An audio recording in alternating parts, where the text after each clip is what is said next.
আমরা অনেক factory December মাসে আমরা আনলিভের হিসাব করে থাকি। অনেকেই আমাকে প্রশ্ন করেছেন যে আহ, নতুন শ্রম আইনে আনলিভের কোনো হিসাবের পরিবর্তন আসছে কিনা। হ্যাঁ, এখানে একটা পরিবর্তন এসেছে।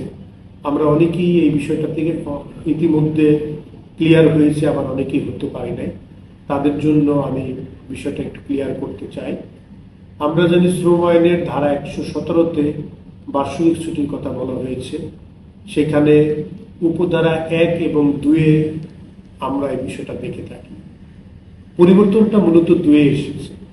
2-এ আগে ছিল 15 দিন কাজের জন্য একদিনের ছুটি হিসাব করা হবে। বর্তমানে পরিবর্তন হয়ে এসেছে 14 দিন কাজের জন্য একদিন।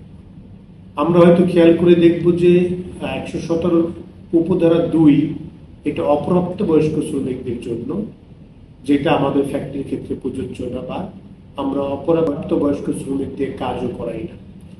আর 117 উপধারা 1-এর কতে আগে যেটা ছিল 18 দিন কাজের জন্য একদিন, এটার কোনো পরিবর্তন আসেনি।